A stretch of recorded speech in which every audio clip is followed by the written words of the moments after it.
a Sunday evening in 1969, Randy Hudon, barely 12 years old, sat in front of a black and white television in Milton, Florida, and watched the historic events of July the 20th. Randy's future was spread out before him that night. Men walking on the moon was an impossible dream, but Randy was known for believing in the impossible. It didn't take long for Randy to seek counsel from his airplane-owning neighbor to begin learning what it would take to slip the surly bonds of Earth. When Randy hit his high school growth spurt, he sadly learned that a towering 6'5" man wouldn't achieve the dream of a lunar landing, but could still take flight in the next best thing. He pursued his private pilot's license before leaving home and flew through the halls of air around Whiting Field in his hometown of Milton, Florida. Randy received a 4-year Air Force ROTC scholarship to Auburn University, where he pursued a bachelor's degree in aviation management. He graduated with honors and went to undergraduate pilot training at Vance Air Force Base in Enid, Oklahoma. His wife Cindy joined him there to begin their early years of marriage, while he graduated 8th in his class and became fighter, attack, and reconnaissance qualified. Randy was asked to take his mastered skills and teach the next round of incoming cadets, becoming both an instructor pilot in the 8th Flight Training Squadron, instructing in the T-37, as well as an academic instructor. He attended Squadron Officer School in 1983 and repeatedly returned to what he would always consider his home of Auburn University to speak with Air Force ROTC students about the Air Force careers and pilot training. Randy earned his MBA from Embry-Riddle Aeronautical University in 1985, around the time he took his next assignment at Keesler Air Force Base in Biloxi, Mississippi. He spent long days and weeks flying WC-130s with the Hurricane Hunters Weather Reconnaissance Squadron.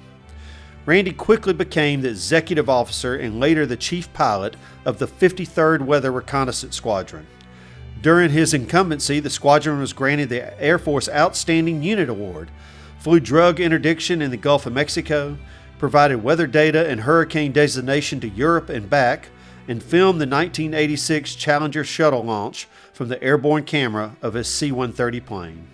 When the base took a direct hit from Hurricane Elena in 1985, Randy was part of the crew who worked on base cleanup and reestablishment. His final Air Force assignment was at North Carolina State University, where he served as the commandant of cadets for a 300-member cadet wing and as assistant professor of aerospace. He left the Air Force in 1989 and joined Bell South Corporation as a corporate pilot. He continued pursuing his love of leadership and management, eventually earning his role as the president of Bell South Corporate Aviation and Travel. He earned an executive management certificate from the University of Virginia's Darden Business School and managed all aspects of Bell South's industry-leading corporate aviation team, commercial travel business, and corporate meeting organization. He prided himself in being the best at what he did, training other executive flight directors from across the U.S. on best practices.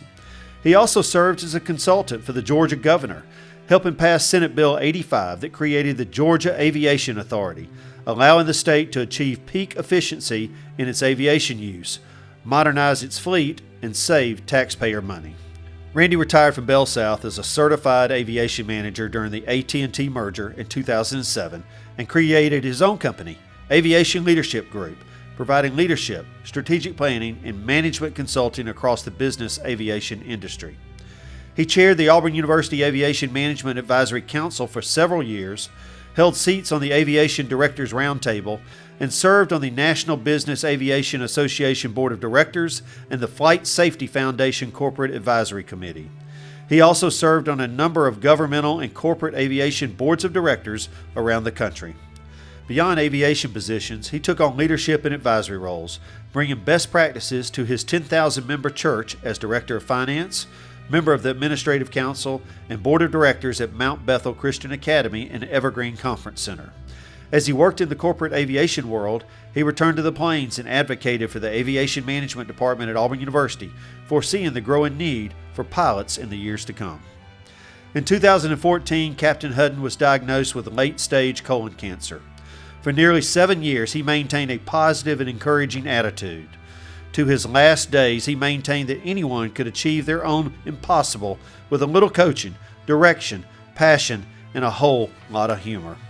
Randy and Cindy moved back to Auburn in 2018, fulfilling his dream of returning to the plains. Randy passed away on October 29, 2020, ultimately losing his battle with cancer. In 2021, Captain Hudon was posthumously installed on the Wall of Honor at the National Air and Space Museum, in memoriam and recognition of his lifelong commitment to and passion for aviation. His life was a testament to his faith, his family, and his dedication to helping others grow and succeed. We honor Randy for the outstanding captain and leader he was. For all these reasons, we are proud to honor him as the 2023 Hero Remembered.